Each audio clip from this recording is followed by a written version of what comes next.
Let's see how much we can manage to accomplish this time. Again, we're making a good amount of progress, but in games this long, it can be hard to remember that sort of thing. It's all too easy to feel like you're making little to no progress, simply because it's hard not to feel like you should have gone further already.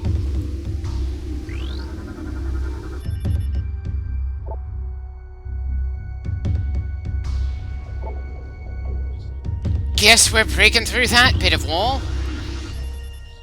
Right, a pair of turrets protecting a damaged wall and something we can't just blast our way through. Not that the turrets are really all that much of a defensive measure when Samus, either version of her, is involved.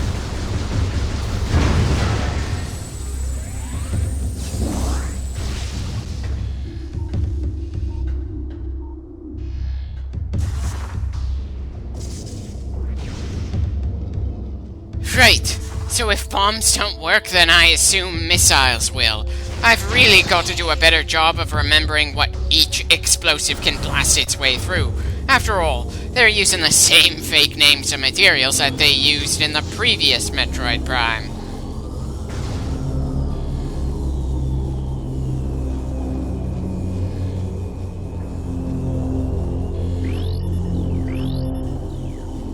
Right.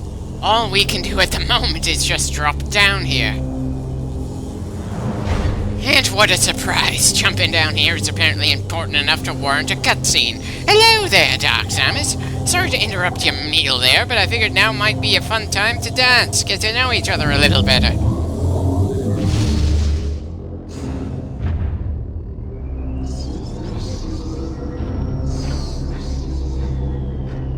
Wish I could tell how unnerved Samus is at seeing this. Unlike Metroid Fusion when we fought against the SAX, we don't have any moments where we get to read what our character is thinking at various points.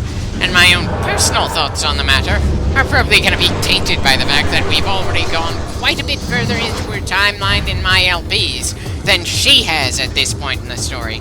This is long before she ever learned about the existence of the X, or had to deal with her own suit being taken over to try killing her in that station. Wait. Did that bit of text after the scan say Dark Samus 1? You mean to tell me that a distinctive monster is going to be a repeated enemy in the exact same game? The only other time that's been the case so far in the Metroid games we've gone through is Ridley in Super Metroid. And he was technically supposed to win in our first encounter, so we'd feel more of a sense of growth when we killed him in our second meeting. But despite the cool music in the background, Dark Samus isn't going to get that treatment in this game. Every time we run into her, we're going to have to win in order to make progress. And maybe I'm just not looking at things the right way, but considering Dark Samus is going to be the major main villain in the next game, this feels like a bit of an odd decision. Hell, this first round against her is proven to be rather one-sided in our favor. Sure, she can take a beating and moves faster than us, but we can use the terrain to avoid some shots and just plain dodge the others so well that she's less dangerous than the other bosses we faced in this game. And I very much doubt that was the intention.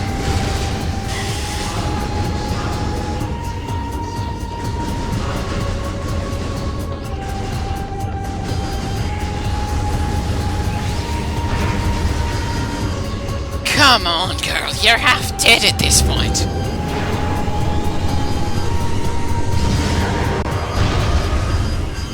Okay, so whatever that power-up there didn't warrant her getting another scan.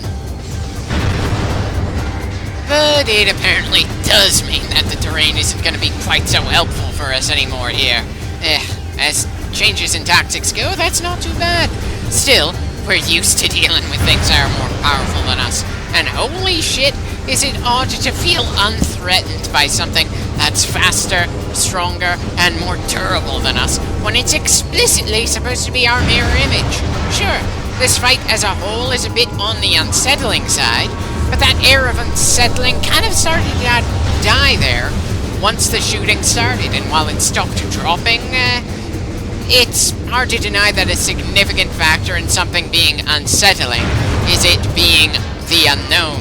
By virtue of us fighting her, we're getting to know Dark Samus on some level at least. Though considering the sheer number of boss fights we tend to go through in all the Metroid games, 2D or otherwise, there's really not all that much for us to work with to say if Dark Samus is particularly memorable, outside of looking like us and moving in a ghostly fashion in this fight. The style of boss fight, which is essentially a brawl where we don't really have to worry all that much about hitting specific points and just pouring fire on her, is pretty similar to a number of Ridley fights over the years. Probably one of the reasons the game designers decided not to include Ridley in this game. He'd be a bit redundant here, considering we've already got a rival monster to brawl against.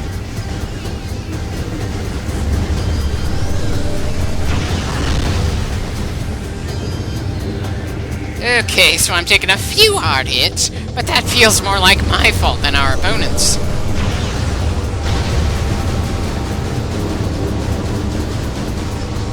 It's bad enough she's a damage sponge, but did she also have to have moments of temporary invulnerability? It's really making this boss fight last longer than her moveset kinda deserves. Am I just being a harsh critic here?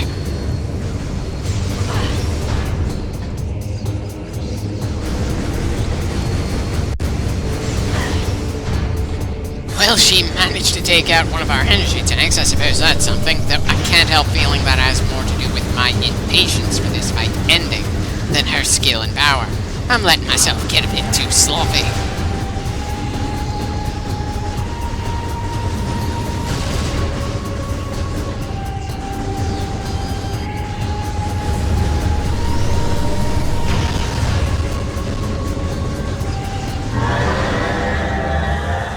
That does it. Round 1 against Dark Samus is done. We'll see how long it takes for us to fight against her again.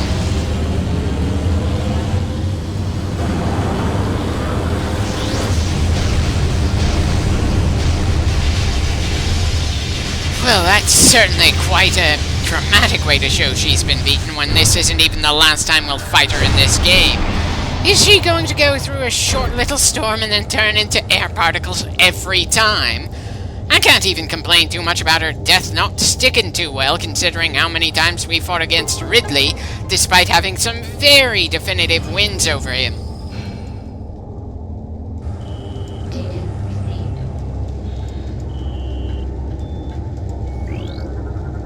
Recording to logbook. Oh, now we're allowed to use Phase-On. It's not our first time seeing this stuff in this game, so it feels a bit arbitrary that we had to wait until we got to this room in the aftermath of this fight to be able to scan it. Especially when we've been able to scan the Metroids through their containment cells easily enough.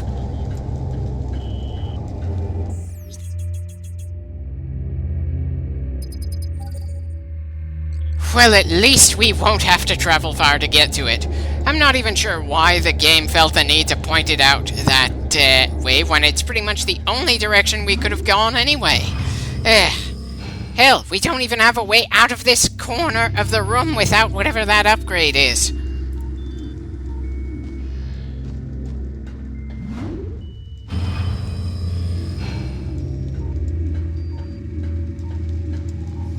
And apparently we have something in here that can only be scanned if we're above it somehow. And even with the jump upgrade, we can't quite get that high in here. I possibly need to curb my desire to try investigating everything I happen to notice. It's not like I've ever gotten 100% on any of the Metroid games before, but then part of the fun is trying as we keep pushing our way forward.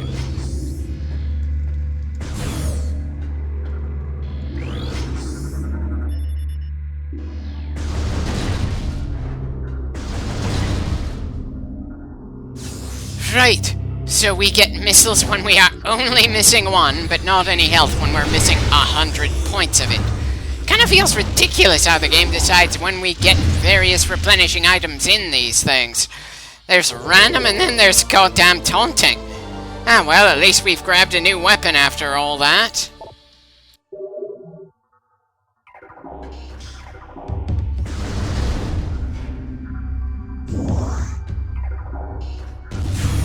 a weapon that has apparently a finite amount of ammo. Oh dear. Definitely don't see myself playing around with the beams in this game as much as I did the beams in the previous Metroid Prime. It's a damn good thing that the standard power beam is pretty effective in the Metroid Prime series. If it wasn't, then I'd be especially annoyed at how the dark beam works, and I'm pretty sure that the light beam is going to have the exact same problem.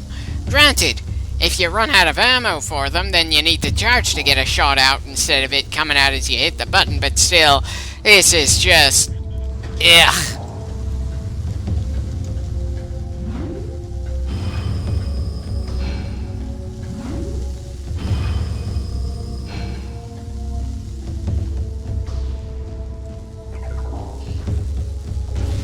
For a moment, there I was worried I'd have to start fast-forwarding because I was going to keep trying to make that jump just for a scan.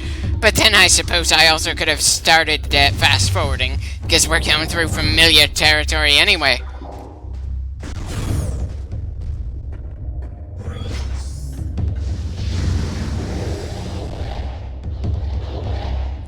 And of course, more pirates decide to teleport in as we enter the room with the portal.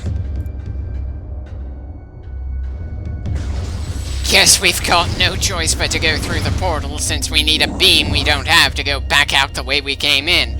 Excuse me for wishing we had some more health before going back to Aether, though.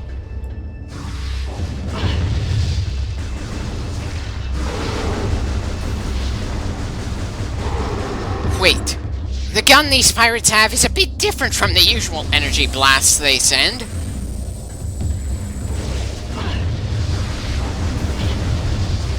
Explosives? That's an interesting difference to their usual kit, but usually in other games, they do more to make a different pirate seem a bit more easy to distinguish from the others, like a major color change or something. The only differences I can see are the gun and the projectiles that come out of it, which might kind of say something about my observational skills, but still, the Metroid series has never been shy about using palette swaps for different monsters that essentially cover the same role, just a bit more difficult to deal with. So why were the differences with the Grenadier so subtle?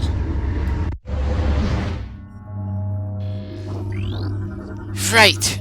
Not surprised to see a lot of pirate corpses on the immediate other side of the portal. This place is very much unkind to anyone who isn't an Ing or Dark Samus. It looks like one of the keys for the temple is in here. I certainly appreciate that, even if we can't actually reach it just yet. I also appreciate that when we went through the portal, it didn't just send us to a shadow version of the pirate's base. It looks distinctly different on this side.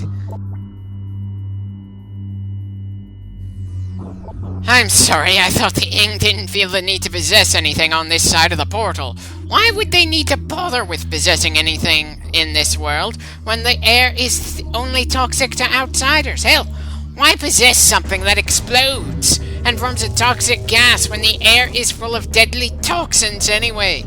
And just what happens to the Ing that did the possession when the creature it controls dies? Because if they die with it, that makes it even dumber that they decided to possess a suicidal enemy. I'm probably just overthinking things again.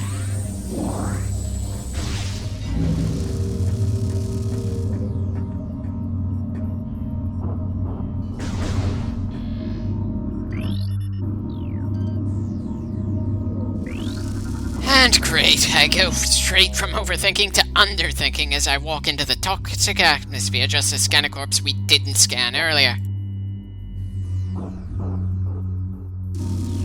Well, I suppose it's possible he turned on his allies. It's equally possible they managed to kill him before he fully turned. It's not like they have to worry about a cutscene temporarily removing or adding to their abilities or something.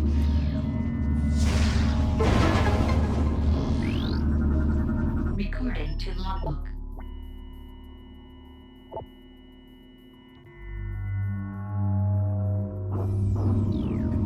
Well, we don't have a good angle on that, so let's see what's wrong with the crystal there.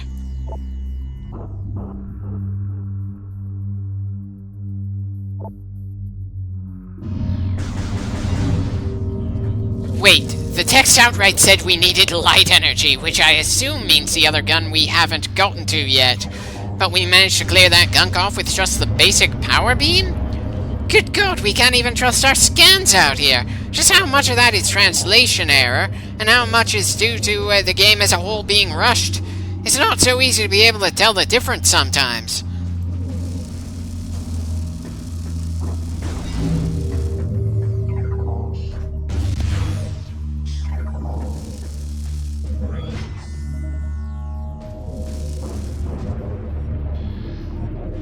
Well, certainly took long enough while in this realm for the Ing to send someone after us. Considering how the pirates got slaughtered just yards away from the portal, I was starting to feel a bit insulted.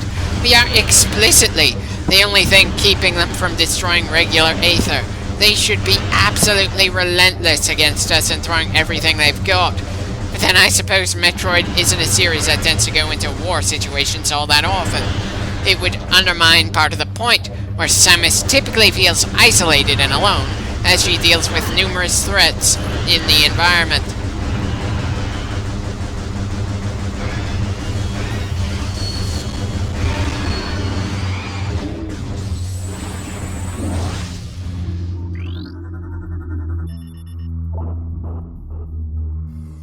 Huh. Not too surprising that getting possessed by the local monsters would send the poor bastard to cardiac arrest. I certainly know I would be freaked out if something was taking over my body. I'm pretty sure a newborn baby would be freaked out by something like that. I'm not sure if it's better or worse that the things that take over bodies on this planet are sentient beings in their own right.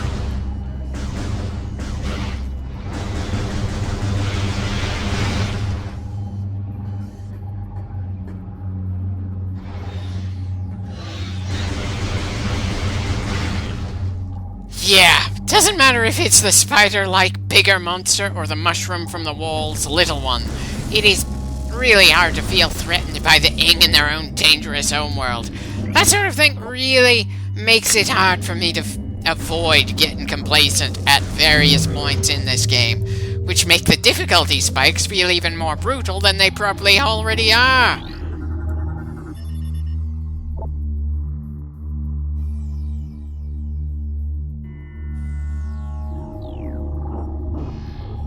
Well, unless we're able to use that transportation system soon, I don't think it really matters all that much.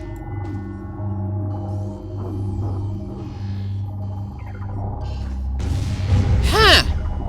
Okay, apparently it does matter, and transportation apparently just meant elevator. The way they worded it made me think it was a teleporter of some kind. Again, I'm not sure if the choice of words was because the game designers were rushed when they made this about 2 years after the first Metroid Prime, or because someone on the localization team made a mistake that nobody thought to correct.